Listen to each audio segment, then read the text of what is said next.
민수기 16장은 고라와 다단 그리고 그를 따르는 이들의 반란에 관해서 기록되어 있습니다. 하나님께서 애굽의 노예로 있던 이스라엘을 건져 주시고 또 그들에게 적과 꿀이 흐르는 약속의 이 가나안 땅으로 들어가기 위하여 그들과 함께 하시며 구름 기둥으로 불 기둥으로 인도하셨지만 이스라엘은 계속해서 하나님 앞에 불만을 쏟아놓았고 하나님이 세워주신 이 모세의 지위 그리고 아론의 지위에 도전했습니다. 그들은 구원하신 하나님보다 하나님의 말씀에 순종하기보다 자기들의 필요와 욕심 즉 육체의 소욕에만 관심이 있었죠. 그렇게 그들은 하나님과 충돌할 수밖에 없었고 지도자 모세와 아론에게 반역했던 것입니다. 오늘도 1절에 보면 레위의 자손인 이 고핫과 르우벤 자손인 다단과 아비람과 온이 당을 지었다고 말씀하는데요. 당을 짓는다라는 뜻은 자신들의 이익을 도모하기 위해서 그룹을 만들어서 하나님을 대적하는 것을 뜻합니다. 즉 하나님께 대적하고자 반대파를 만든 것입니다. 레위의 자손 고핫과 르우벤 자손 다단과 아비람과 온이 무리를 모으자 2절에 많은 무리가 그들을 따랐는데요. 2절에 보면 이스라엘 자손 총회에서 택함을 받은 자 곧 회중 가운데서 이름 있는 지휘관 250명과 함께 일어나서 모세를 거스르니라 라고 말씀합니다. 약 250명의 무리들이 고라와 다단과 아비람과 온을 따랐다고 말씀하죠. 생각보다 이들을 따르는 무리가 많았는데요. 그만큼 하나님과 모세를 원망하고 따르기를 거부하는 자들이 많았음을 알 수 있습니다.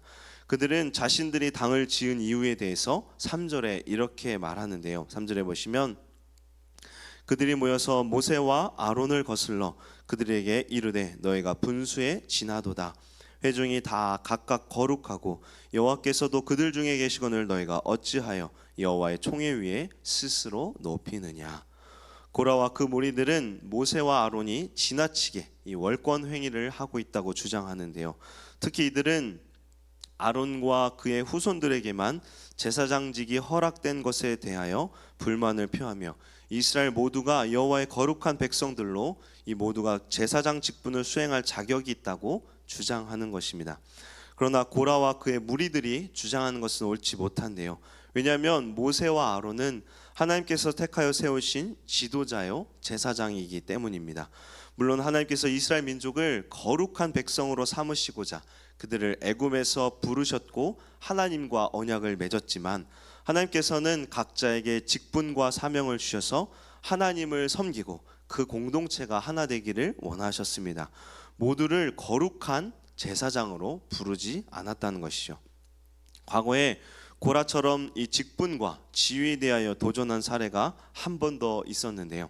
민수기 12장에 기록된 미리암과 아론의 이 모세에 대한 비방 사건이죠.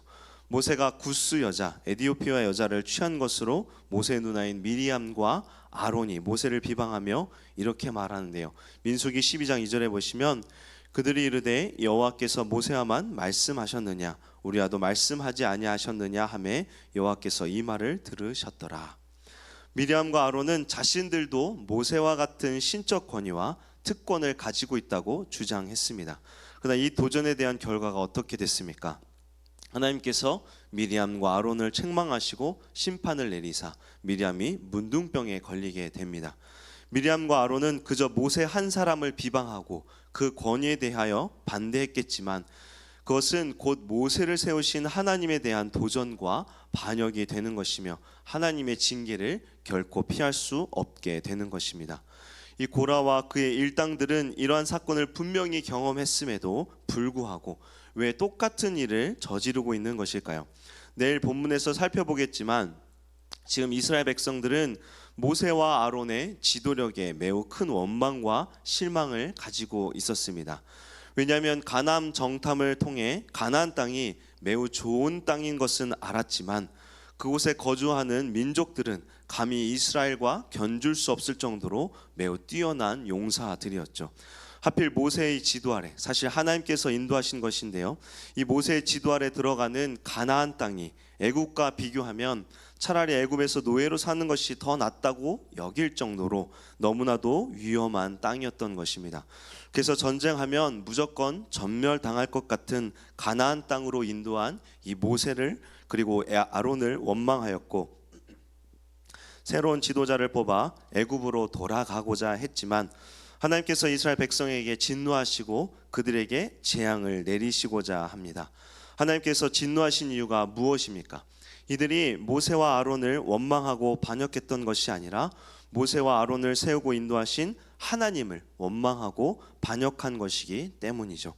모세가 이들을 위해서 기도하여 하나님께 진멸당하는 재앙은 면했지만 하나님께서는 징계를 내리시는데요, 우리가 잘 아는 대로 40일의 하루를 1년으로 쳐서 무려 40년을 광야에서 방황하게 되는 것이며, 또 20세 이상의 성인은 모두 광야에서 방황하다 죽을 것이라고 무서운 징계를 내리십니다.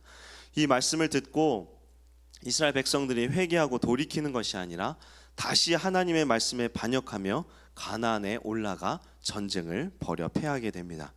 이 가나안 정탐의 사건들이 모세와 아론의 잘못이 아니라 이스라엘의 불신앙으로 인한 결과였음에도 그들은 지도자 모세와 아론에 대하여 불평하고 원망했던 것입니다. 고라와 그 일당들 역시 이러한 모세와 아론에 대해서 불평하며 자신들이 오히려 지도자로서, 제사장으로서 합당하다고 여겼던 것이죠. 이에 그들은 모세와 아론의 건의에 도전했던 것입니다. 심지어 그들을 따르는 무리가 앞에서 말씀드린 것처럼 적지 않았기에 그들은 더욱 힘을 내었던 것입니다. 하지만 이러한 반역 역시 누구에게 반역을 한 것입니까? 모세와 아론을 세운 하나님을 반역하고 하나님의 권위에 도전한 것입니다. 고라와 그와 함께한 무리들의 반역을 들은 모세는 성경을 보시면 가장 먼저 무엇을 했는가 하면 4절에 보면 모세가 듣고 엎드렸다라고 말씀을 합니다. 이는 자신의 감정을 먼저 드러낸 것이 아니라 하나님 앞에 엎드려 기도한 것입니다. 모세는 원망과 반역에 대해서 자신의 감정을 먼저 표출하지 않고 항상 무엇을 가장 먼저 했는가 하면 언제나 하나님 앞에 먼저 나아가 기도했습니다. 그는 하나님 앞에 나아가 기도하고 하나님께서 이러한 문제들을 해결해 주시기를 간구했습니다. 이러한 모세의 모습은 우리가 본받아야 할 모습인데요, 우리를 비방하거나 시기하거나 우리를 오해하는 자들에게 우리 역시 감정으로 대응하는 것이 아니라 모세처럼 먼저 하나님께 맡기는 자들이 되어야 합니다. 억울하고 속상한 마음에 감정이 힘들고 괴롭겠지만 감정과 분노를 우리는 참고 먼저 하나님께 나아가 기도하며 모든 일들을 하나님께서 선하게 해결해 주시기를 간구하는 자들이 되어야 합니다. 그러한 겸손한 모습으로 우리가 하나님께 나아갈 때 하나님께서는 우리의 억울하고 속상한 문제들을 반드시 해결해 주사 우리가 생각하는 것보다 더 크신 은혜로 갚아주시고 해결해 주실 것입니다. 그렇게 우리는 항상 어려움과 문제를 만날 때마다 모세처럼 먼저 하나님 앞에 기도하는 자들이 되어야 합니다. 모세처럼 먼저 기도하는 기도의 사람들이 되기를 주님의 이름으로 축원합니다. 모세는 기도를 통하여 하나님께서 그릇된 자들을 직접 가려 주실 것을 깨닫고 고라와 그 무리들에게 5절에 하나님께 속한 자에게 하나님께서 나아가실 것이라고 대답하며 이렇게 시키는데요, 6절에서 7절 말씀을 보시면 이렇게 명령합니다. 이렇게 하라. 너 고라와 내 모든 무리는 향로를 가져다가 내일 여호와 앞에서 그 향로에 불을 담고 그 위에 향을 두라. 그때 여호와께서 택하신 자는 거룩하게 되리라. 레위 자손들아, 너희가 너무 분수에 지나치느니라. 모세는 고라와 그 무리들에게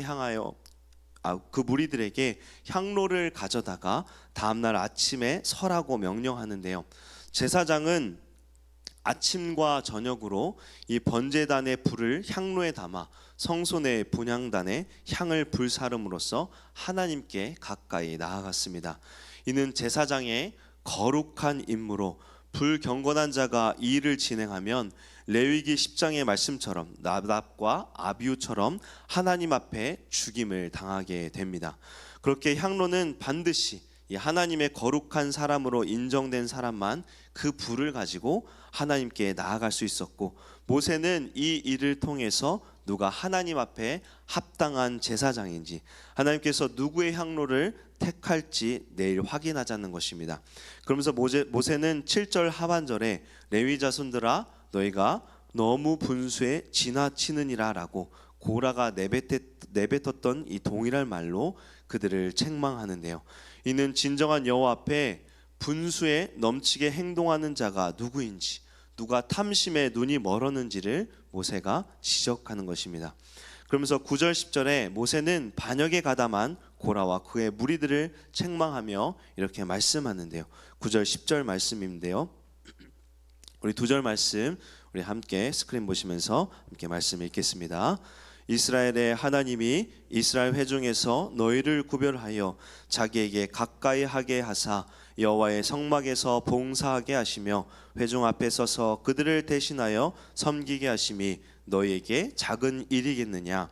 하나님이 너와 내 모든 형제 레위 자손으로 너와 함께 가까이 오게 하셨거늘 너희가 오히려 제사장의 직분을 구하느냐. 모세는 하나님께서 레위 자손에게 맡겨주신 직무, 즉 그들이 회중에서 따로 또 구별되어 성막에서 봉사하는 일이 얼마나 중요한 것인데 그 일에 만족하지 못하고 크고 작음을 판단하여 불평하느냐고 책망합니다.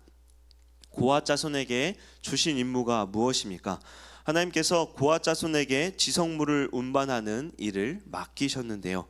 그 일이 그들에게 합당해서가 아니라 부족함에도 하나님께서는 그것을 섬기는 일을 맡기셨지만 그들은 그 일에 만족하지 못하고 세상적 가치관으로 높고 낮음을 정해서 지도자의 자리와 제사장이라는 직분을 탐냈던 것입니다.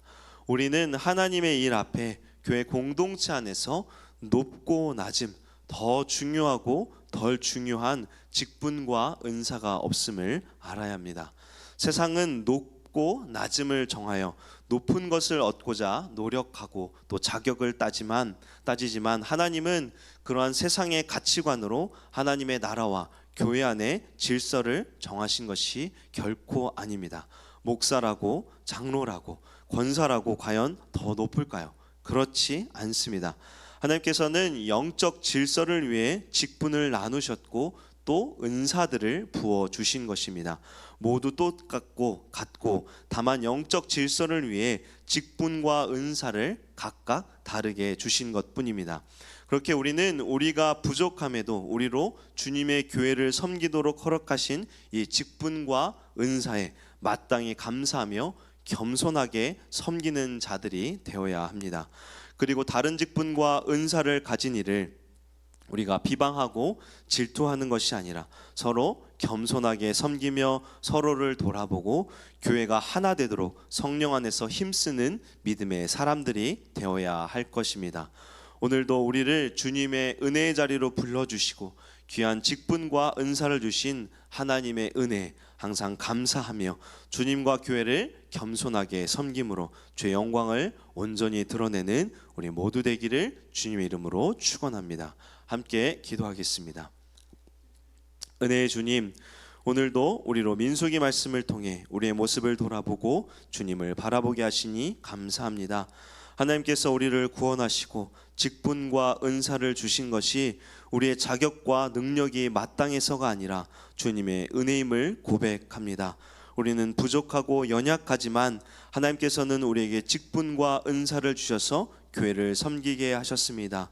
이 은혜를 항상 감사하는 자들이 되게 하시고 자기의 직분과 은사를 자랑하지 않게 하시며 또한 다른 일을 비방하거나 시기하지 않고 주님의 몸된 교회를 겸손히 섬기어 하나님께서 기뻐하시는 교회 공동체가 되게 하여 주시옵소서.